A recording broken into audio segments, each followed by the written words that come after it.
Kanis! Naku, ang tagal kong nawala. Na-miss ko kayo. Hopefully, na-miss nyo din ako. Kaya naman, mga Kanis, nakapustura tayo ngayon bilang paggalang ko sa inyo dahil matagal ako nga nawala. At hindi lang yan, meron tayong makakasama to interview me with my COVID and dengue experience. Let's welcome Tita Chrissy!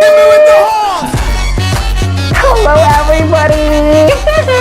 Hello, it's nice to be here and it's nice to interview you, Miss Anne, Miss Filling Anne. So let's start! Hello, Canis! Tita Chrissy here and welcome to the very first ever episode of Anne Talks! Kung saan bawat ma-Anne Talk. And I'm so happy to be the first guest host because the real host is the one that I'm going to interview. Let's welcome none other than the internet YouTube sensation with 2 million subscribers. Feeling hello, thank you so much. Hello, Tita Crazy. Thank you so much for being with me despite your very busy schedule. Thank you so much. All right, so let's begin. Feeling Anne, you had a very bad experience with dengue and COVID. My first question is, how are you right now? Yes, Tita Chrissy, that was 2 months ago, and I'm so blessed that I feel okay right now physically. Meron lang mga pinagdadaanan emotionally, pero I need to manage it and I need to be happy. Wow, di ba, Anes? Nakakaloka naman yan. Umpisa pa lang yan. So, based from your hospital experience, because I learned based on my research, Feeling Anne, nag-hospital ka ng 2 weeks. Oh my God, that was long, ha? Kakaloka. So, kindly tell me, ano ba yung pinakamahirap na experience mo? Nako, Tita Chrissy, my most difficult experience is a week after, kasi medyo hindi gumagaling yung lagnat ko, though yung platelet ko is okay na, so dapat yung dengue wala na. So they administer COVID test sa akin, and ayun nga, kunyari ngayon ako kinuhanan, gabi noon meron ng result, and sadly I was positive. And syempre yun yung talagang kinakakatakutan ko, yung mag-isa na lang ako sa hospital, and that was the most difficult, Tita Chrissy. I can't imagine me having that experience again, kasi nagsuka ako the moment na inilagay ako sa isolation room.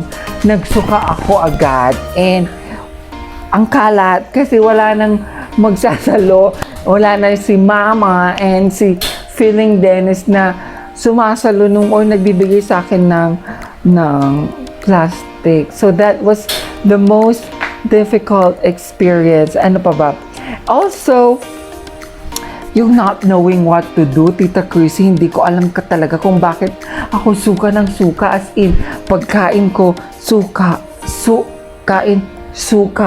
and I was really losing hope.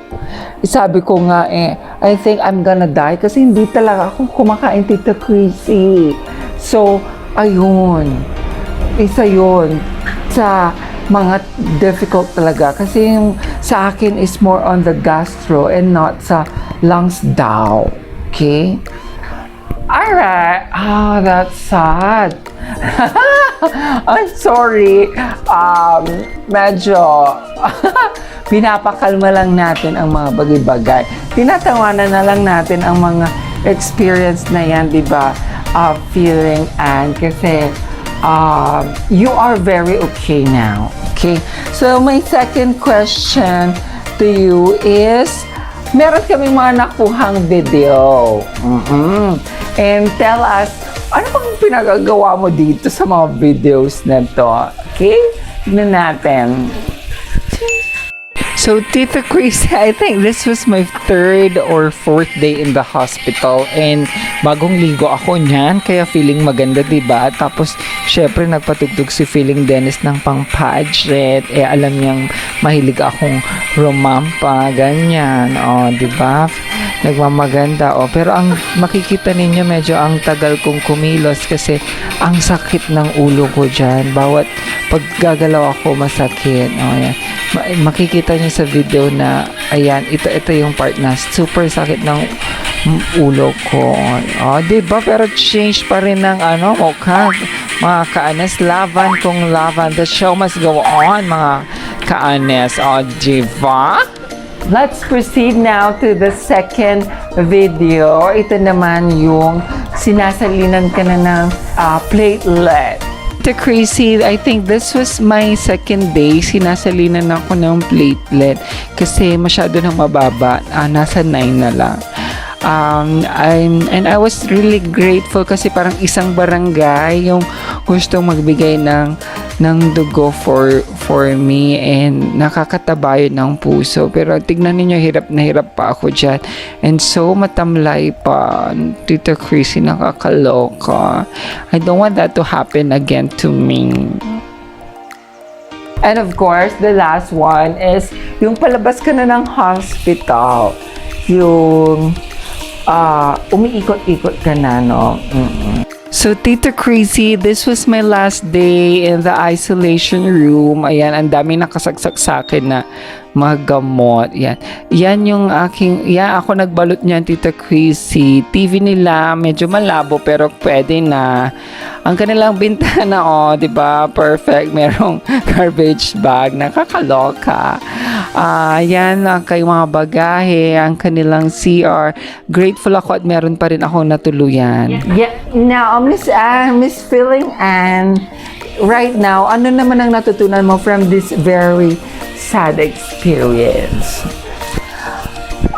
Tita Chrissy, I learned to be thankful. Feeling Dennis always reminded me to be thankful sa lahat. Lagi kami, para gumaling ako, we always say, thank God, thank God, thank God. Also, I realized that I have to be more giving. Ang dami kong natanggap and maganda yung feeling ng nabibigyan ka, and I want that same feeling na maipahatid ko sa iba. And sabi nga nila, on an average, Tita Crazy, na ang life expectancy natin, tama ba? Life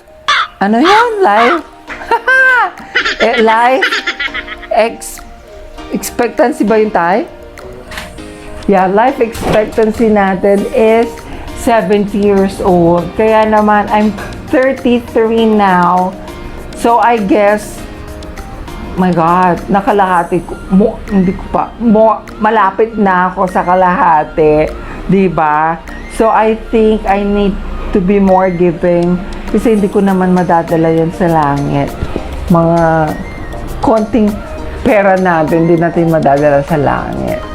And also, syempre, we have to save money for emergencies, di ba? Uy, Feeling Anne, curious lang, if you don't mind, how much is your hospital bill? I don't know the exact but with ang alam ko yung may mga nakaltas-kaltasan na, it's 165. Diba? Masakit yun. Nakaka-lurky ka, Anes. Pero I think without the kaltas of the GSI, it's more it's 600. No, not 600. 300 plus. Kaya importante na meron tayong PhilHealth and save money talaga for emergency purposes, emergency fund. Huwag natin kalimutan yan.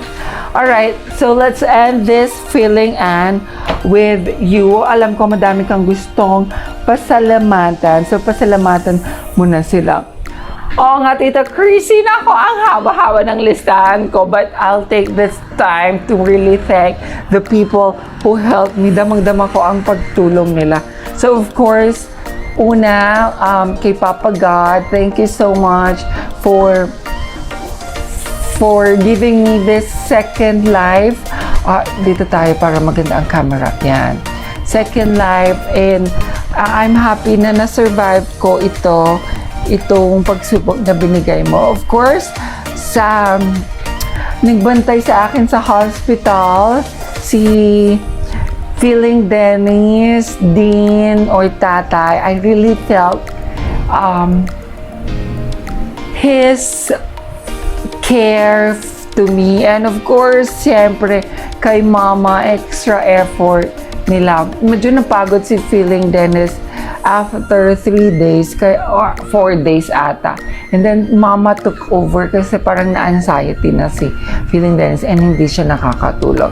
To my family, syempre, Papa, Ate Pai, Kuya Mike, Ate Malen, Tita Ninang, Uncle Ramon, Tita Teng, Uncle Romer, Auntie Lulu, Auntie Sel, Uncle June, who passed away, Ate Marn, Ate Jill, Paolo, all my cousins, and sino pa ba? Yes. Pangalawa, of course, I'd like to thank Dr. Rhea. Ito yung mga doctors ko, Dr. Rhea, Dr. Bartolome, Dr. Santos, and yung isang doktora, napakabait kasi hindi ko nakalimutan ko ang name. Nakakaloka. Doktora Ira? Yeah, Doktora Ira. Yes. And third, we have ang aking mga blood donors, Sir Neil, Ma'am Maricel, Marjan, kumparing Marjan, Sir Luis Jao. Si Sir Luis, hindi niya ako personally kilala, but teacher siya ng aking bayo. Thank you so much, Kuya Michael, ganyan, and all. Yan, and leader of the gang ng pagdodonors, we have Feeling Ariela, it's Wells. And syempre, ang mga nagbigay ng mga ayuda, kahit hindi ako humingi sa kanila, nagbigay sila, pero may mga friends akong humingi in my behalf. Nahiya akong humingi kasi I have work naman, di ba? Baka sabihin naman I don't have financial management, ganyan. Pero I appreciated na may mga nag-initiate na mag-campaign for me. So there, Doc Tin, Sir Ren, kakatuwa. Ma'am Jaya, Ma'am Nene Joy, Mary Geraldine, DJ Kiko, Counselor Kiko din, isang tao lang yon. Besh, Sweet Babe, Ate Diana, Jomar Bauzon, ito siguro nakigamit, hindi ko alam kung sinong nagbigay, pero I think nakigamit siya. Kasi hindi ko personally kilala si Jomar Bauzon. Philippine National Bank nagbigay din, anonymous, hindi ko alam. Please magpakilala kayo para, di ba, I can personally thank you. Also, sino pa ba ang nagbigay? Yan, wala na ata. No? Wala na ata.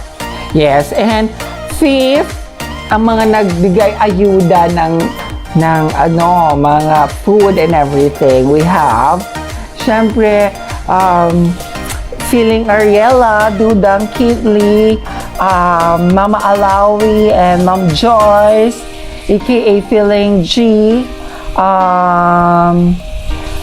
Jeffrey, thank you so much. Victoria Bernice, Ate Pai, Auntie Sel, Anding, Jenny Lynn, also known as Mama Melissa, Feeling Ma'am April, also known as Feeling Maricel, and Sir Roderick, and of course, Ma'am Mildred. Thank you. Thank you so much. For my admission, of course, we have Nurse Erwin, also known as Paulo Avellino, and of course, Kitley there. Number 6, ang aking mga nurses. Yan, especially kay Nurse Diana, super maalaga. Ma'am Ken sa DOH, super bait. And Uncle Leo, super accommodating sa BHW. Okay, number 7. Saan na ang number 7? Number 7, ang aking mga prayer warriors. Yan. HFP lectures and commentators, Dr. Dayan, Dr. Olive, Ma'am Sally, Dr. Johnson, also known as Feeling Paolo Avellino, also Friend Mal, Feeling Carla yan, Sis Rack, Sir Mark, Kitin, Feeling Riza Sinon, mga ka-community ni Mama, Sir Christian, Ma'am Marjorie, Ma'am Gian, Ma'am Joanne, Sir Rolex, Razel, Kyla, Ma'am Jaya, Dr. Jen, friend Sir Mark Ian, Dempsey Laurel, Rean, ano ba yan? Eliza, Jimena, Errol, Dr. Ate Shane, Ate Florence, Sir Harold, Ma'am Mabel, Ma'am Shimaki, Friend David, Dominic Limuel, Vanessa Ocampo, Ma'am Goddess Charmaine, John Robert Hazel, Sir Pogi Jasper, Ma'am Mari Jen Loresco, Ma'am Grace Iping, Ma'am Malu, Ma'am Mayet, Ma'am Marilet, Sir Snook, meron pa ba akong nakalimutan? Yes, meron pa. Mary Christian Tulao, Ma'am Tracy, Ma'am Junaisa, Ma'am Edlin, maraming salamat. Rohel, Ma'am Maribel, Ma'am Nympha, Mary Sir Bart, Ma'am North, Ma'am Daday, Ma'am Sis Venus, Sigin, Sir Orsus, Ma'am Vanessa, my dear Emeritus family, the Medical City Hospital, PhilHealth. Maraming salamat po sa inyo. I will not survive this without your prayers, without your help, without your ano bang tawag doon? Support system. Kaya thank you so much. Alright. So that's the first episode. Ang gulo namin, no? Pasensya na. Mga ano pa lang, training. Mga trainings. Yeah. Oh my God, I'm really happy feeling and that you are still with us, mga ka-Anes, and thank you so much for having me as your first guest host to interview. But I know later on you will interview your friends also. And I'm happy that you survived. Let's all stay safe, and may God bless us all. Once again, this is Ann Talks. Kung saan bawal, maan talk. Bye mga